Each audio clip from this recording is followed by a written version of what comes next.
Hey crew, it's Pitt and I'm back with some more ancient lore. Today we are diving back into some of the oldest books in history. This is the Iliad. We are reading aloud and discussing as we go along the various points that are brought to light by the text. It's not the format for everyone, but some people seem to find value in it, so you are more than welcome to tag along as we continue our exploration. Before we begin, however, if you are unfamiliar with me, any of my unconventional beliefs, or if at any point in time I lose you in the terminology, there will be several playlists linked in the corner above in the box down below, along with the original source material, so that you can get a better understanding of who I am and why I say the things that I do. A particular note today is going to be the Ancient Lore playlist, where we talk about a lot of these different things. With that being said, let us dive in and continue our exploration of the Iliad with Book 2. Now the other gods and the armed warriors on the plain slept soundly, but Jove was wakeful, for he was thinking how to do honor to Achilles, and destroyed much people at the ships of the Achaeans. In the end, he deemed it would be best to send a lying dream to King Agamemnon. So he called one to him and said to it, "Lying dream, go to the ships of the Achaeans, into the tent of Agamemnon, and say to him word to word as I now bid you. Tell him to get the Achaeans instantly under arms, for he shall take Troy. There are no longer divided counsels among the gods. Juno has brought them to her own mind, and woe betides the Trojans." The dream went when it had heard its message, and as soon as it reached the ships of the Achaeans, it sought Agamemnon, son of Atreus, and found him in his tent, wrapped in profound slumber. It hovered over his head in the likeness of Nestor, son of Neleus, whom Agamemnon honored above all his counselors, and said, "You are sleeping, son of Atreus. One who has the welfare of his host and so much other care upon his shoulders should dock his sleep. Hear me at once, for I come as a messenger from Jove, who, though he be not near, yet takes thought for you and pities you. He bids you to get the Achaeans instantly under arms, for you shall take Troy. When there are no longer divided counsels among the gods, Juno has brought them over to her own mind, and woe betides the Trojans at the hands of Jove. Remember this, and when you wake, see that it does not escape you." The dream then left him, and he thought of things that were surely not to be accomplished.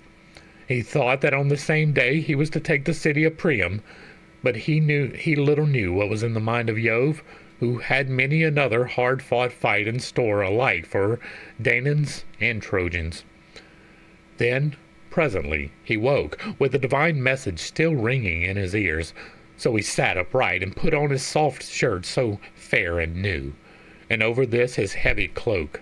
He bound his sandals onto his comely feet, and slung his silver-studded sword about his shoulders. Then he took the imperishable staff of his father, and sallied forth to the ships of the Achaeans. The goddess Dawn now wended her way to vast Olympus, that she might herald day to Jove and to the other immortals.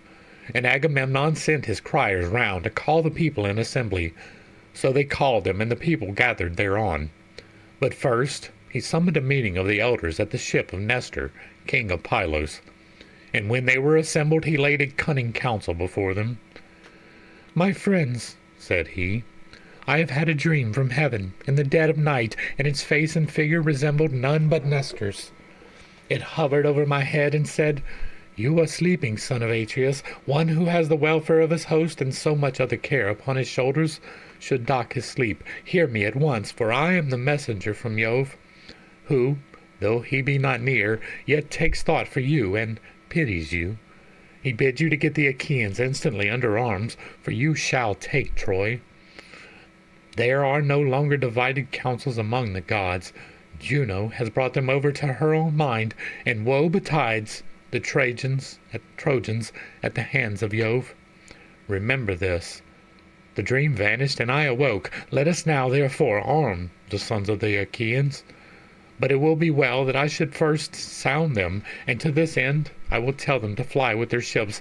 But do you others go about among the host, and prevent their doing so. He then sat down, and Nestor, the prince of Pylos, with all sincerity and goodwill addressed them thus. "My friends," said he, "princes and counselors of the Argives, if any other man of the Achaeans had told us of this dream, we should have declared it false, and would have had nothing to do with it. But he who has seen it is the foremost man among us. We must, therefore, set about getting the people under arms." With this, he led the way from the assembly, and the other sceptred kings rose with him in obedience to the word of Agamemnon. But the people pressed forward to hear. They swarmed like bees that sally from some hollow cave and flit in countless throng among the spring flowers, bunched in knots and clusters. Even so did the mighty multitude pour from ships and tents to the assembly, and range themselves upon the wide-watered shore, while among them ran wildfire Rumor, messenger of Jove, urging them ever to the fore. Thus they gathered in a pell-mell of mad confusion, and the earth groaned under the tramp of men as the people sought their places. 9 heralds went about crying among them to stay their tumult, and bid them listen to the kings, till at last they were got into their several places and ceased their clamor. Then King Agamemnon rose, holding his scepter. This was the work of Vulcan, who gave it to Jove, the son of Saturn. Jove gave it to Mercury, slayer of Argus, guide and guardian. King Mercury gave it to Pelops, the mighty charioteer, and Pelops to Atreus, shepherd of his people. Atreus, when he died, left it to Thyestes, rich in flocks, and Thyestes in his turn left it to be borne by Agamemnon, that he might be lord of all Argos and of the isles. Leaning, then, on his scepter, he addressed the Argives.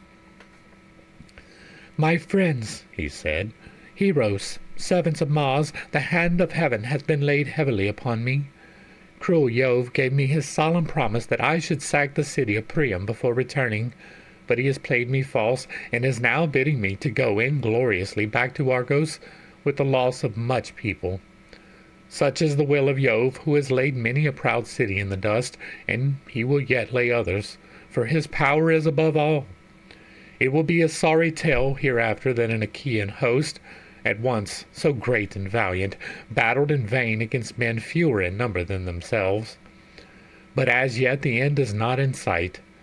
Think that the Achaeans and Trojans have sworn to a solemn covenant, and that they have each been numbered, the Trojans by the roll of their householders, and we by the companies of 10. Think further that each of our companies desired to have a Trojan householder to pour out their wine. We are so greatly more in number that many a company would have to go without its cupbearer. But they have in the town allies from other places, and it is these that hinder me from being able to sack the rich city of Iliad. 9 of Jove years are gone. The timbers of our ships have rotted. Their tackling is sound no longer. Our wives and little ones at home look anxiously for our coming. But the work that we came hither to do has not been done. Now, therefore, let us all do as I say. Let us sail back to our own land, for we shall not take Troy." With these words he moved the hearts of the multitude, so many of them as not knew the cunning counsel of Agamemnon. They surged to and fro like the waves of the Icarian Sea, when the east and south winds break from heaven's clouds to lash them, or as when the west wind sweeps over a field of corn, and the ears bow beneath the blast. Even so were they swayed as they flew with loud cries toward the ships, and the dust from under their feet rose heavenward. They cheered each other on to draw the ships into the sea. They cleared the channels in front of them. They began taking away the stays from underneath them, and the welkin rang with their glad cries, so eager were they to return. Then surely the Argives would have returned after a fashion that was not fated. But Juno said to Minerva, "Alas, daughter of aegis-bearing Jove, unweariable, shall the Argives fly home to their own land over the broad sea, and leave Priam and the Trojans to the glory of still keeping Helen, for whose sake so many of the Achaeans have died at Troy, far from their homes? Go about at once among the host, and speak fairly to them, man by man. that they draw not their ships into the sea. Minerva was not slack to do her bidding. Down she darted from the topmost summits of Olympus, and in a moment she was at the ships of the Achaeans. There she found Ulysses, peer of Jove in council, standing alone. He had not as yet laid a hand upon his ship, for he was grieved and sorry. So she went up close to him and said, "Ulysses, noble son of Laertes, are you going to fling yourselves into your ships and be off home to your own land in this way? Will you leave Priam and the Trojans the glory of still keeping Helen, for whose sake so many of the Achaeans have died at Troy, far from their homes? Go about at once among the host, and speak fairly to them man by man, that they draw not their ships into the sea." Ulysses knew that voice as that of the goddess. He flung his cloak from him and set off to run. His servant Eurybates, a man of Ithaca, who waited on him, took charge of the cloak, whereon Ulysses went straight up to Agamemnon and received from him his ancestral, imperishable staff. With this he went about among the ships of the Achaeans. Whenever he met a king or chieftain, he stood by him and spoke him fairly. "Sir," said he, "this flight is cowardly and unworthy. Stand to your post and bid your people also keep their places. You do not yet know the full mind of Agamemnon. He was sounding us, and ere long will visit the Achaeans with his displeasure. We were not all of us at the council to hear what he said. See to it lest he be angry and do us mischief, for the pride of kings is great, and the hand of Jove is with them." But when he came across any common man who was making a noise, he struck him with his staff and rebuked him, saying, "Sirrah, hold your peace and listen to better men than yourself. You are a coward and no soldier. You are nobody either in fight or council. We cannot all be kings. It is not well that there should be many masters. One man must be the supreme, one king, to whom the son of scheming Saturn has given the scepter of sovereignty over you all." Thus, masterfully, did he go about among the host, and the people hurried back to the council from their tents and ships, with a sound as the thunder of surf when it comes crashing down upon the shore, and all the sea is in an uproar. The rest now took their seats, and kept to their own several places. But Thersites went on wagging his unbridled tongue, a man of many words, and those unseemly, a monger of sedition, a railer against all who were in authority, and who cared not what he said, so that he might set the Achaeans in a laugh. He was the ugliest man of all those who came before Troy, bandy-legged, lame of one foot, with his two shoulders rounded and hunched over his chest.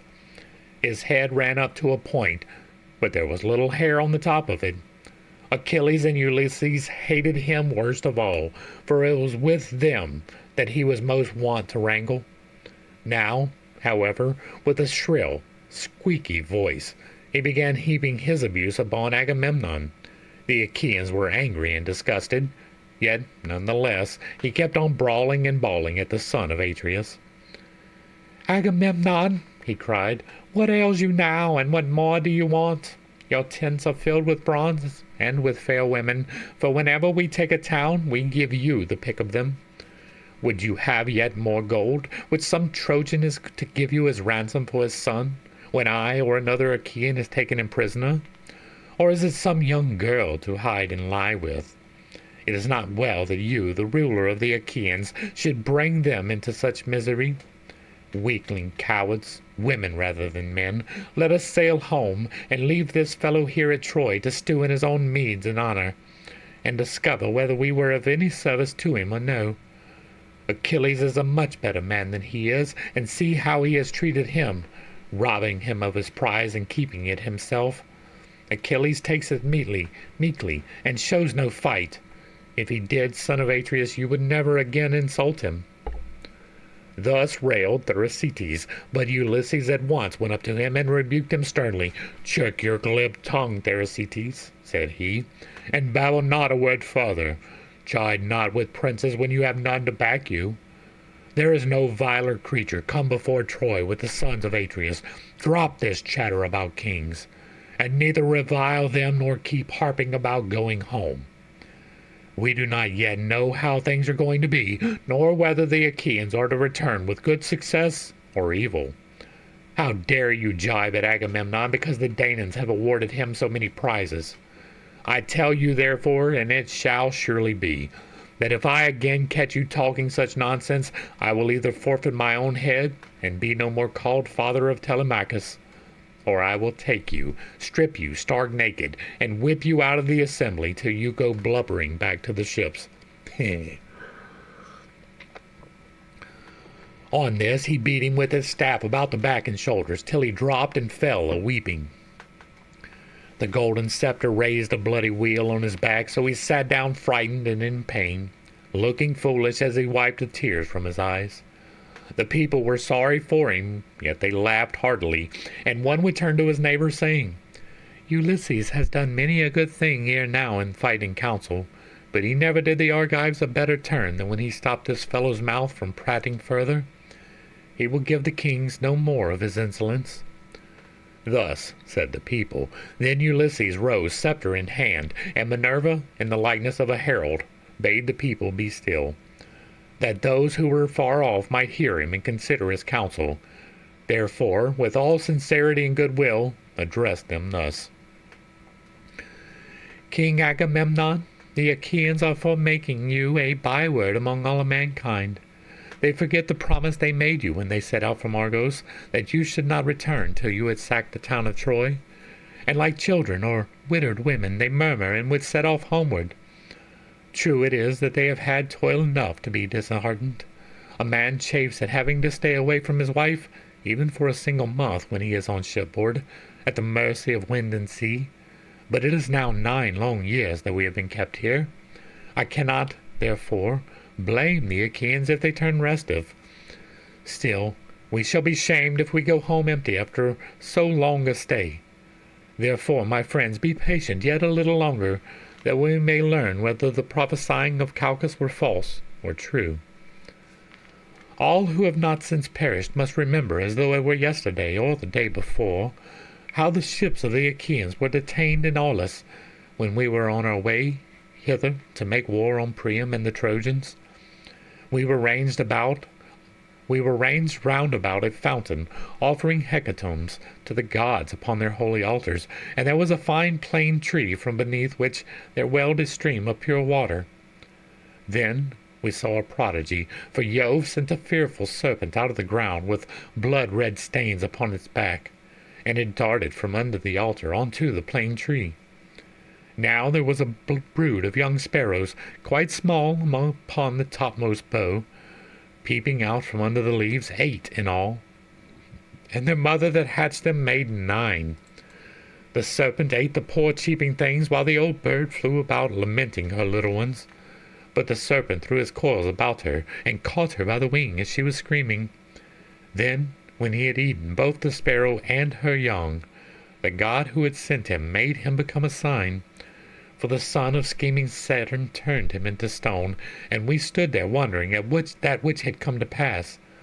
Seeing, then, that such a fearful portent had broken in upon our hecatombs, Calchas forthwith declared us to be the oracles of heaven. Why, Achaeans, said he, are you thus speechless? Jove has sent us this sign long in coming, and long ere it be fulfilled, though its fame shall last forever. As the serpent ate the 8 fledglings and the sparrow that hatched them, which makes 9, so shall we fight 9 years at Troy, but in the 10th shall take the town. This is what he said, and now it is all coming true. Stay here, therefore, all of you, till we take the city of Priam. On this, the Argives raised a shout, till the ships rang again with the uproar. Nestor, knight of Gerene, then addressed them.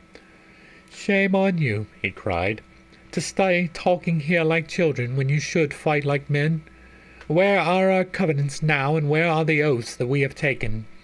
Shall our counsels be flung into the fire with our drink offerings and the right hands of fellowship wherein we have put our trust? We waste our time in words, and for all our talking here shall be no further forward. Stand, therefore, son of Atreus, by your own steadfast purpose. Lead the Argives on to battle, and leave this handful of men to rot, who scheme and scheme in vain, to get back to Argos ere they have learned whether Jove be true or a liar. For the mighty son of Saturn surely promised that we should succeed, when the Argives set sail to bring death and destruction upon the Trojans. He showed us favorable signs by flashing his lightning on our right hands. Therefore let none make haste to go till he is first lain with the wife of some Trojan, and avenge the toil and sorrow that he has suffered for the sake of Helen. Nevertheless, if any man is in such haste to be at home again, let him lay his hand to his ship, that he may meet his doom in the sight of all. But, O king, consider and give ear to my counsel, for the word that I say may not be neglected lightly. Divide your men, Agamemnon, into their several tribes and clans, that clans and tribes may stand by and help one another. If you do this, and if the Achaeans obey you, you will find out who, both chiefs and peoples, are brave, and who are cowards. For they will vie against each other. Thus you shall learn whether it is through the counsel of heaven or the cowardice of man that you shall fail to take the town. And Agamemnon answered, Nestor, you have again outdone the sons of the Achaeans in counsel. Would, my father Jove, Minerva, and Apollo, that I had among them 10 more such counselors, for the city of King Priam would then soon fall beneath our hands, and we should sack it. But the son of Saturn afflicts me with bootless wranglings and strife. Achilles and I are quarreling about this girl, in which matter I was the first to offend. If we can be of one mind again, the Trojans will not stave off destruction for a day. Now, therefore, get your morning meal, that our hosts join in fight. Whet well your spears. See well to the ordering of your shields, give good feeds to your horses, and look to your chariots carefully over, that we may do battle the livelong day, for we shall have no rest, not for a moment, till night falls to part us. The bands that bear your shields shall be wet with the sweat upon your shoulders, your hands shall weary upon your spears. Your horses shall steam in front of your chariots, and if I see any man shirking the fight, or trying to keep out of it at the ships, there shall be no help for him, but he shall be a prey to dogs and vultures. Thus he spoke, and the Achaeans roared applause, as when the waves run high before the blast of the south wind, and break on some lofty headland, dashing against it and buffeting it without ceasing, as the storms from every quarter drive them. Even so did the Achaeans rise and hurry in all directions to their ships. There they lighted the fires at their tents, and got dinner, offering sacrifice every man to one or other of the gods, and praying, each one of them, that he might live to come out of the fight. Agamemnon, king of men, sacrificed a fat 5-year-old bull to the mighty son of Saturn, and invited the princes and elders of his host. First he asked Nestor and King Idomeneus, then the 2 Ajaxes and the son of Tydeus, and sixthly Ulysses, peer of gods in council. But Menelaus came out of his own accord, for he knew how busy his brother then was. They stood round the bull with the barley meal in their hands, and Agamemnon prayed, saying, Jove, most glorious, supreme, that dwellest in heaven and ridest upon the storm cloud, grant that the sun may not go down, nor the night fall, till the palace of Priam is laid low, and its gates are consumed with fire. Grant that my sword shall pierce the shirt of Hector about his heart, and that full many of his comrades may bite the dust as they fall dying around him. Thus he prayed, but the son of Saturn would not fulfill his prayer. He accepted the sacrifice, yet nonetheless increased their toil continually. When they had done praying and sprinkling the barley meal upon the victim, they drew back its head, killed it, and then flayed it. They cut out the thigh bones, wrapped them round in 2 layers of fat, and set pieces of raw meat on the top of them. These they burned upon the split logs of firewood, but they spitted the inward meats, and held them in the flames to cook. When the thigh bones were burned and they had tasted the inward meats, they cut the rest up small, put the pieces upon spits, roasted them till they were done, and drew them off. Then, when they had finished their work and the feast was ready, they ate it, and every man had his full share, so that all were satisfied. As soon as they had enough to eat and drink, Nestor, knight of Gerene, began to speak.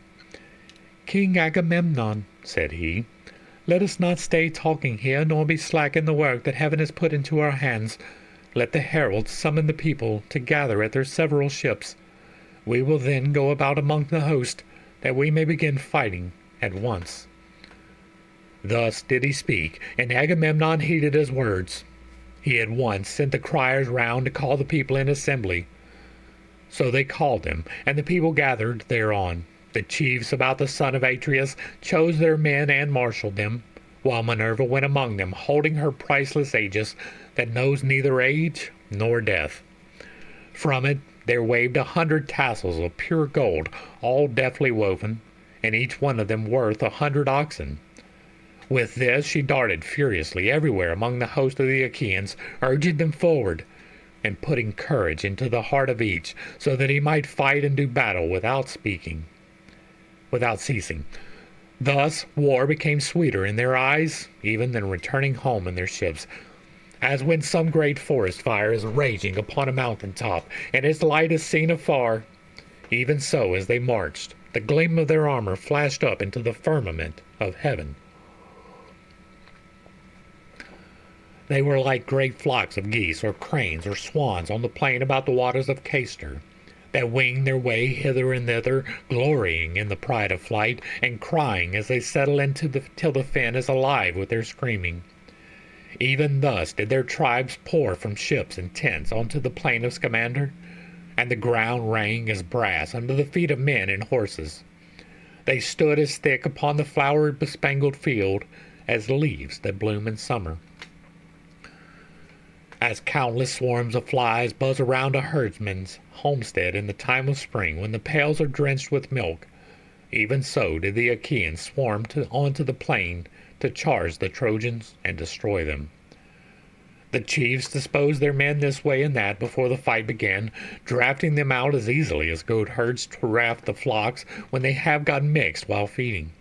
And among them went King Agamemnon, with a head and face like Jove, the Lord of Thunder, a waist like Mars, and a chest like that of Neptune.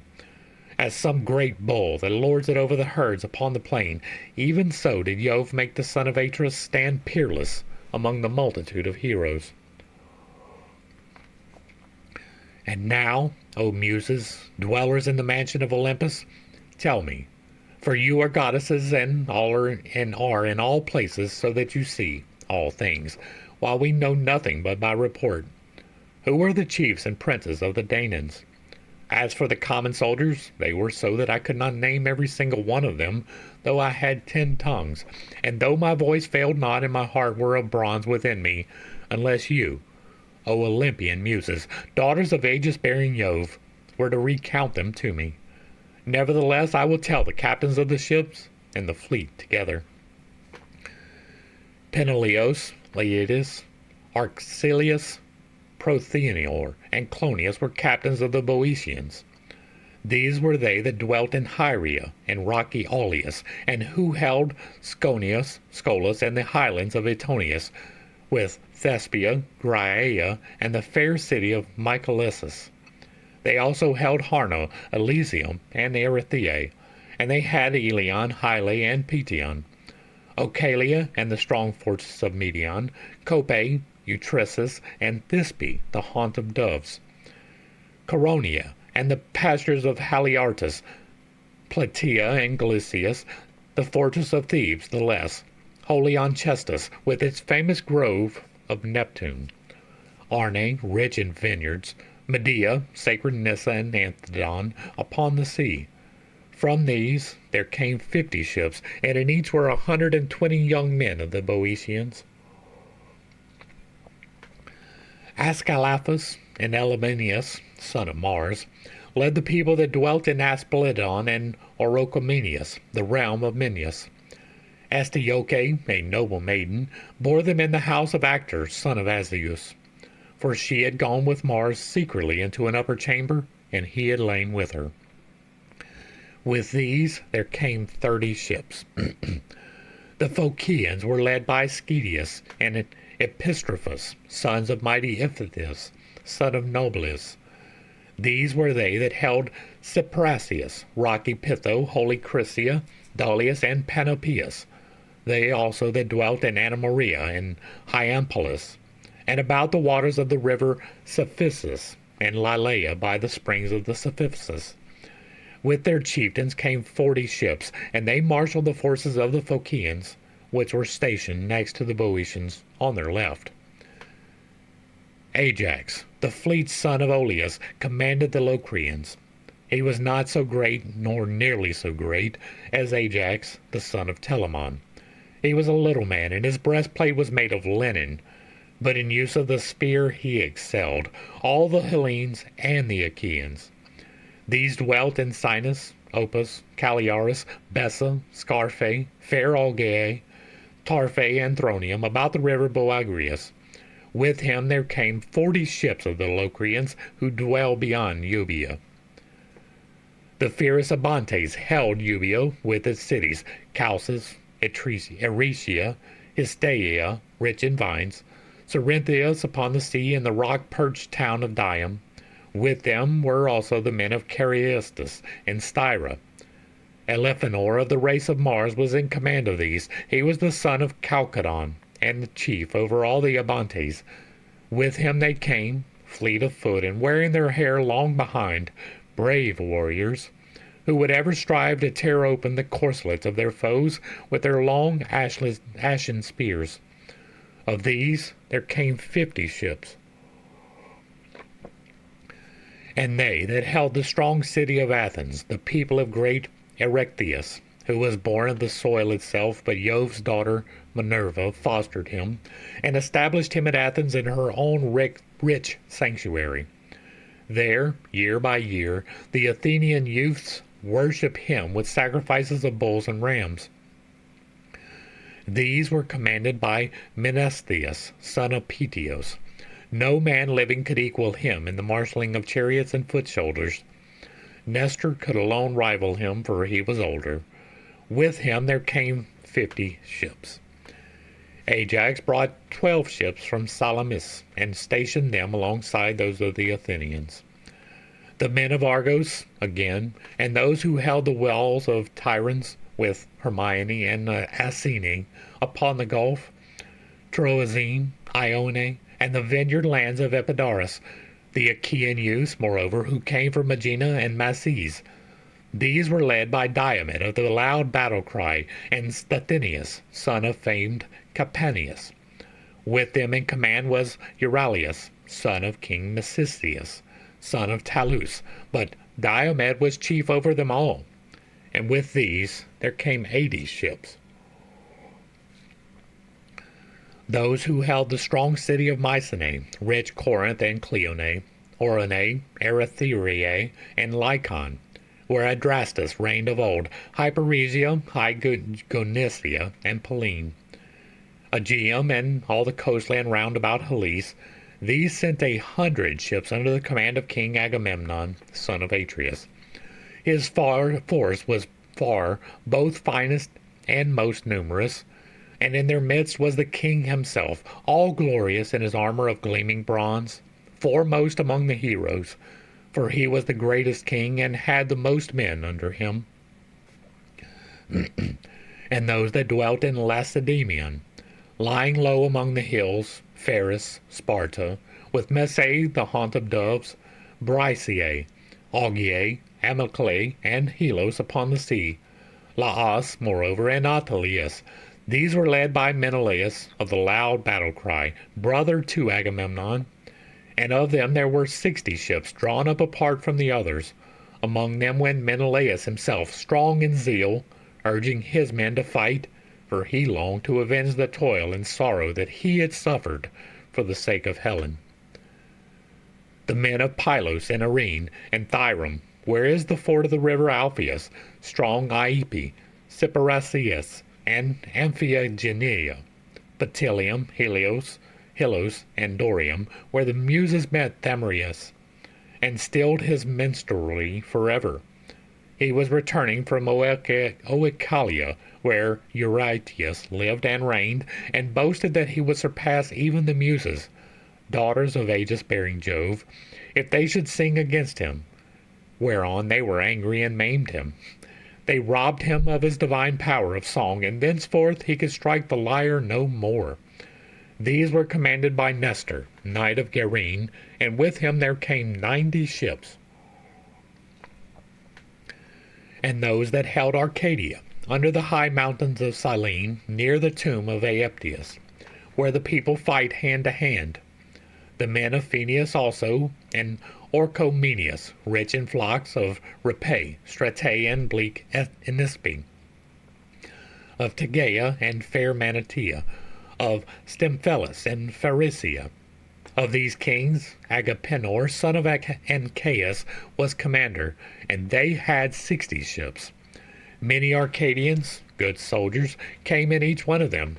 But Agamemnon found them the ships in which to cross the sea, for they were not a people that occupied their business upon the waters. The men, moreover, of Buprasium and of Elise, so much more of it as is enclosed between Hermine, Myrcinius upon the seashore, the rock Oline, and Elysium. These had 4 leaders, and each of them had 10 ships, with many Epeans on board. Their captains was Amphimachus and Dalpius, the one, son of Catius, and the other of Eurytius, both of the race of Actor. The 2 others were Diores, son of Amaryncenes, and Polyxenius, son of King Agasthenes, son of Augeas. And those of Dulichium, with their sacred Achaean islands, who dwell beyond the sea off Elis. These were led by Meges, peer of Mars, and the son of valiant Phyleus, dear to Jove, who quarreled with his father and went to settle in Dulcium. With him there came 40 ships. Ulysses the brave, Ulysses led the brave Cephalians, who held Ithaca, Neretium with its forests, Crocylea, rugged Agliops, Samos, and Zacynthus, with the mainland also that was over against the islands.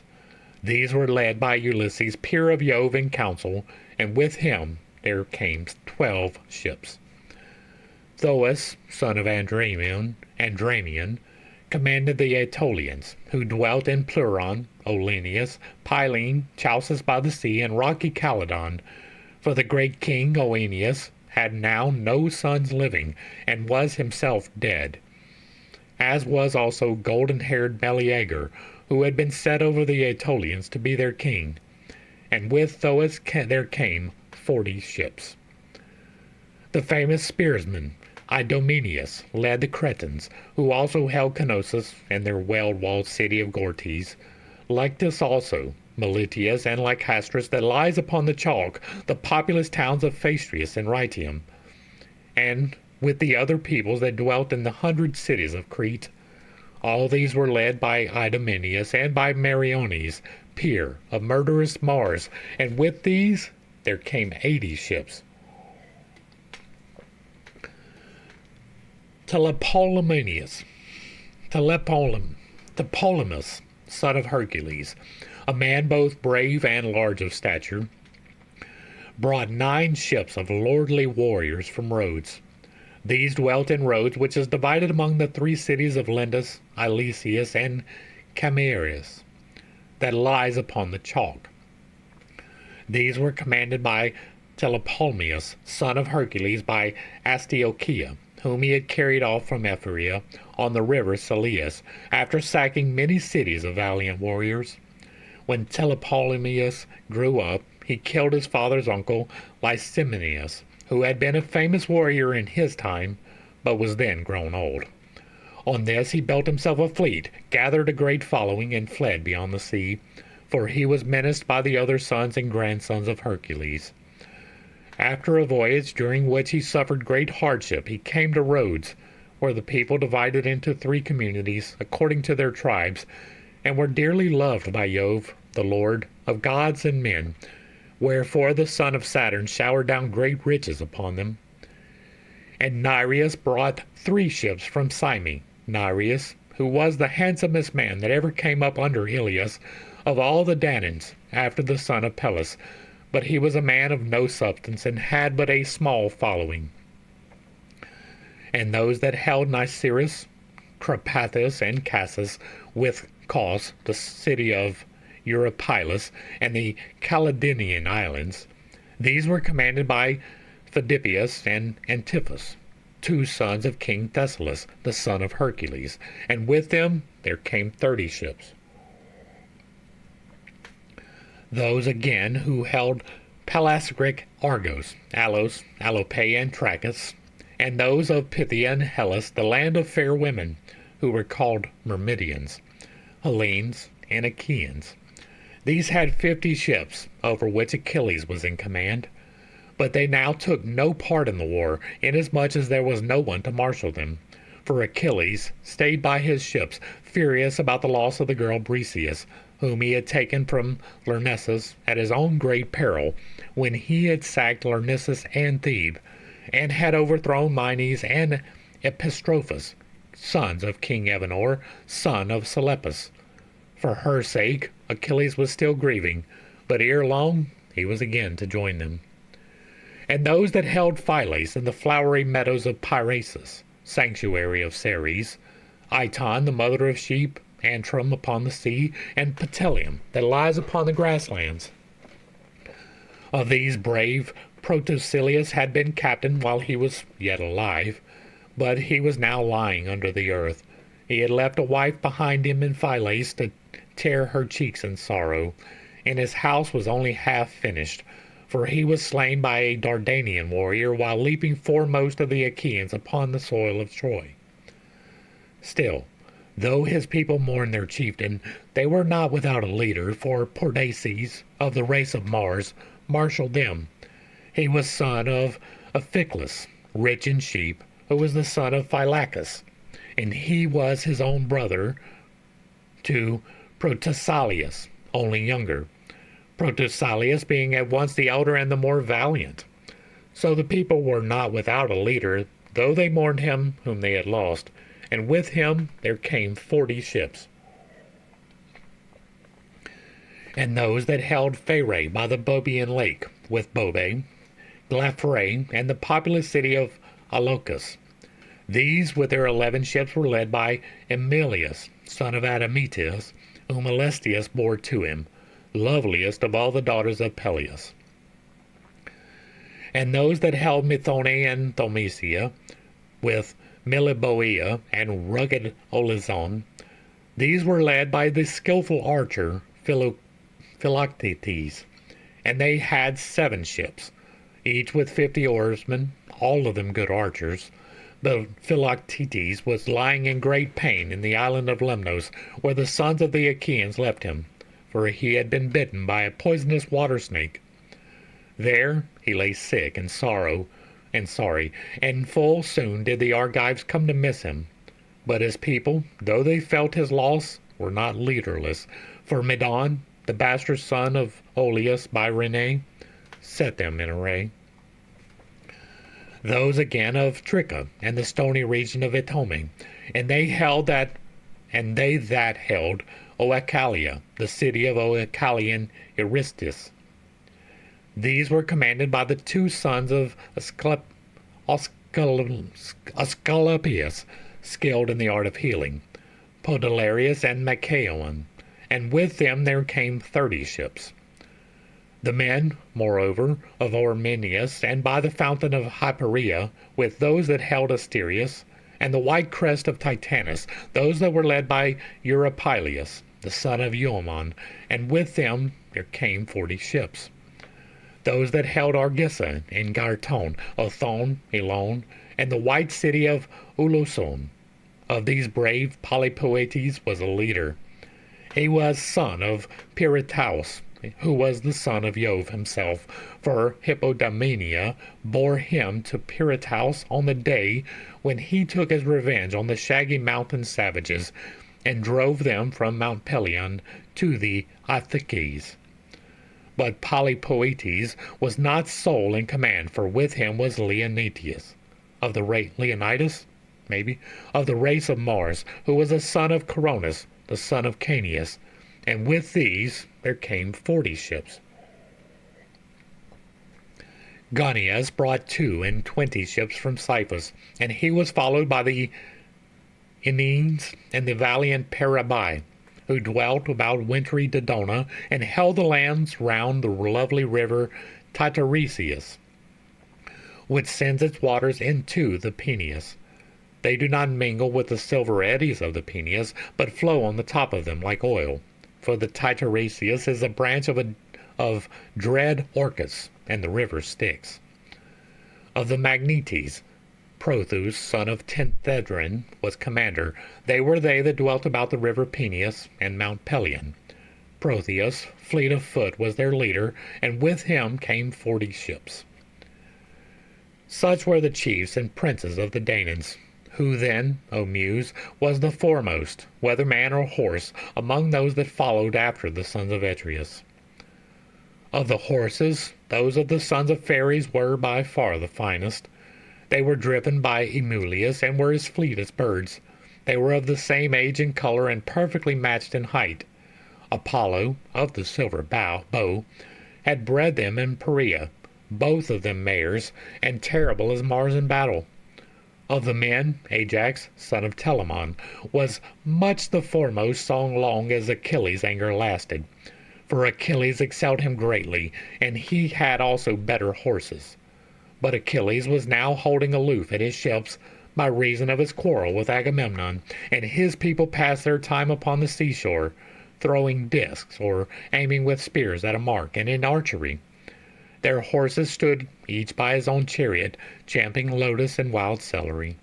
The chariots were housed under cover, but their owners, for lack of leadership, wandered hither and thither about the host, and went not forth to fight. Thus marched the host like a consuming fire, and the earth groaned beneath him when the Lord of Thunder is angry, and lashes the land about Typhoeus among the Arimi, where they say Typhoeus lies. Even so did the earth groan beneath them as they sped over the plain. And now Iris, fleet as the wind, was sent by Jove to tell the bad news among the Trojans. They were gathered in assembly, old and young, at Priam's gates. And Iris came up close to Priam, speaking with the voice of Priam's son Polites, who, being fleet of foot, was stationed as watchman for the Trojans on the tomb of old Asaetes, to look out for any sally of the Achaeans. In his likeness Iris spoke, saying, "Old man, you talk idly as in time of peace, while war is at hand. I have been in many a battle, but never yet saw such a host as is now advancing. They are crossing the plain to attack the city as thick as leaves, or as the sands of the sea. Hector, I charge you, above all others, do as I say. There are many allies dispersed about the city of Priam from distant places, and speaking diverse tongues. Therefore let each chief give orders to his own people, setting them severally in array, and leading them forth to battle." Thus she spoke, but Hector knew that it was the goddess, and at once broke up the assembly. The men flew to arms, all the gates were opened, and the people thronged through them, horse and foot, with the tramp as of a great multitude. Now there is a high mound before the city, rising by itself upon the plain. Men call it Batia, but the gods know that it is the tomb of the lithe Myrene. Here the Trojans and their allies divided their forces. Priam's son, great Hector of the gleaming helmet, commanded the Trojans, and with him were arrayed by far the greater number and most valiant of those who were longing for the fray. The Dardanians were led by brave Aeneas, whom Venus bore to Anchises, when she, goddess though she was, had lain with him upon the mountain slopes of Ida. He was not alone, for with him were the 2 sons of Atenor, Archelaicus and Acamas, both skilled in all the arts of war. They that dwelt in Telea, under the lowest spurs of Mount Ida, men of substance, who drank the limpid waters of the Asclepius, and are of Trojan blood. These were led by Pandarus, son of Lycon, whom Apollo had taught to use the bow. They held at Adrestia and the land of Apasius, with Pityeia and the high mountain of Teria. These were led by Adrestus and Amphius, whose breastplate was of linen. These were the sons of Merops of Percote, who excelled in all kinds of divination. He told them not to take part in the war, but they gave him no heed, for fate lured them to destruction. They that dwelt about Percote and Practicus, with Sestos, Abydos, and Arisbe. These were led by Asius, son of Hyrtacus, a brave commander. Asius, the son of Hyrtacus, whom his powerful dark bay steeds, of the breed that comes from the river Selise, had brought from Arisbe. Hippothous led the tribes of Pelagasian spearsmen, who dwelt in fertile Larissa. Hippothous and Pyleus of the race of Mars, two sons of the Pelasgian Lethus, son of Tutamus. Acamas and the warrior Perius commanded the Thracians and those that came from beyond the mighty stream of the Hellespont. Euphemius, son of Trozenius, son of Ceos, was captain of the Siconian spearsmen.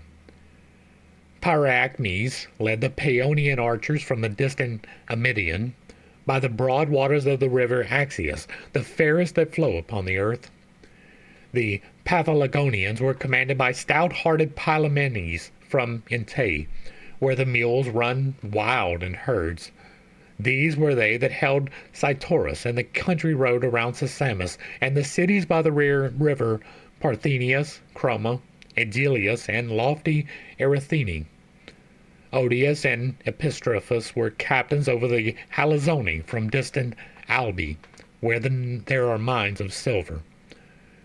Chromis and Enomus the augur led the Mysians, but his skill in augury availed not to save him from destruction, for he fell by the hands of the fleet descendants of Aeacus in the river, where he slew others also of the Trojans.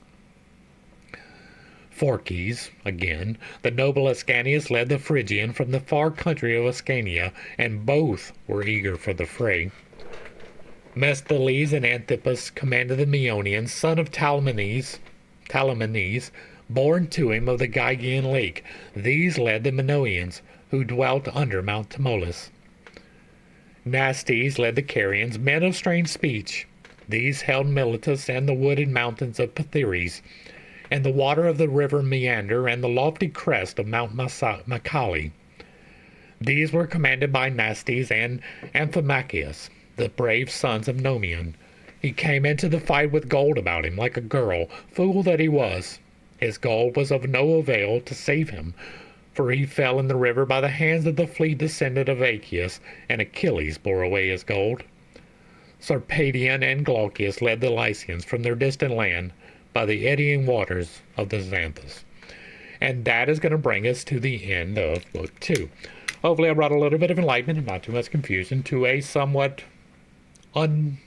ununderstood topic. Some of these places we can place, right? Cyprus is an island. We know where that is. But many of these other places are lost to the antiquity of time, including Troy, right? We have suppositions about where this battle would have taken place, if indeed this is history, which is not entirely an assured thing. This could be pure fantasy. It could be a historical rendering. We do not know. There is probably elements of both within it. So looking back through the history of time, we really can't even have a clear understanding because of the places that are lost, because of the names that we don't know. Once again, this is an exercise in learning things, right? I assumed that I knew about the Iliad because I knew pieces of the Iliad, and I just wanted to get the whole thing on record. So this is more of a reading into the record than it is a discussion that we do in other places. But regardless, if you like what I'm doing over here, let me know down below. Give me a like, share, and a sub. Throw me a comment. If you agree or disagree with anything that was said today, drop it in the comments, and if it remains respectful, it gets to remain up. If there is another work you would like to see discussed in the manner that we are doing here, drop that in the comments as well. And if you really like what I'm doing, hit me with that super thanks. It will be greatly appreciated. To the crew, thanks for hanging out. I appreciate every single minute that you are here with me, and I am praying for you every single day. Until next time, I love you. God loves you. You are perfect, whole, and complete just the way that you are. And this has been Pitt's Take. Peace.